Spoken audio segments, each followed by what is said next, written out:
On met longtemps à devenir jeune. Cette citation de Pablo Picasso, mise en avant sur la page Facebook de Christophe Ripper, résume avec justesse le parcours atypique et inspirant de l'ex-star de la télévision. Né en 1969 à Saint-Priest, près de Lyon, dans une famille modeste. Père consultant en informatique, mère active dans la maroquinerie, Christophe connaît un premier grand tournant à l'âge de 10 ans, lorsque la famille déménage à Maule, dans les Yvelines, suite à une mutation professionnelle de son père. C'est là, dans ce département berceau de nombreuses championnes sportives, qu'il développe une passion brûlante pour le tennis. Doué, il intègre les classements nationaux et se hisse parmi les 150 meilleurs jeunes joueurs français.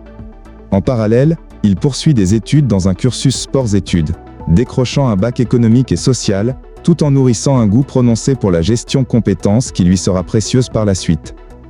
Son rêve de carrière tennistique s'arrêtant à la porte du haut niveau, Christophe décide d'exploiter un autre atout, son physique. Il se lance alors dans les castings publicitaires et enchaîne des apparitions dans des spots pour BNP, Hippopotamus ou encore Ferrero. C'est au détour d'un de ces castings que sa vie bascule. Repéré par une productrice d'AB Productions, il est recruté pour jouer dans Premier Baiser. Il devient Luc, l'ami loyal et rêveur de Jérôme, dans une série qui rassemble jusqu'à 8 millions de téléspectateurs.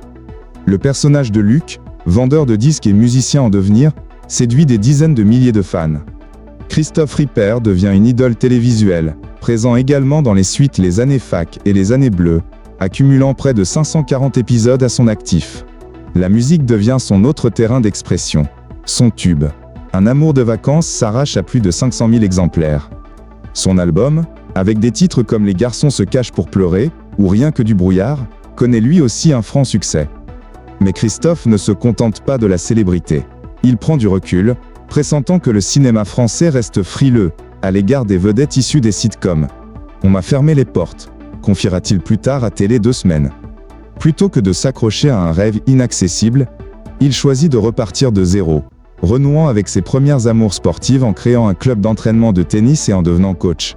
Très vite, l'homme se réinvente à nouveau.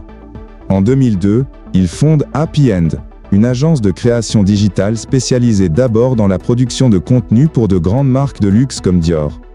À mesure que le numérique prend de l'ampleur, Christophe élargit son champ d'action, création de plateformes, sites web, applications, sa société innove et s'impose.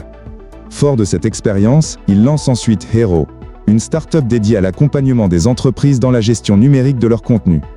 Le succès est au rendez-vous.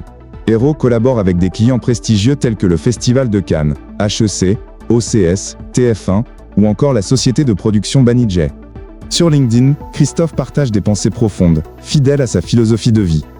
Une vision n'est pas un rêve, c'est une réalité qui ne s'est pas encore manifestée. Ou encore, Do more with less, une devise minimaliste et efficace. Côté cœur, l'ancien acteur reste discret.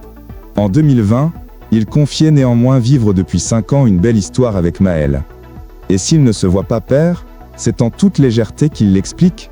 « Je suis trop jeune pour avoir des enfants », plaisantait-il. « J'ai un petit chien, et quand je vois le temps qu'il me prend, je me dis que j'ai raison. » Une vie à 1000 facettes, fidèle à une autre citation qu'il chérit, « L'homme n'est heureux que de vouloir et d'inventer. »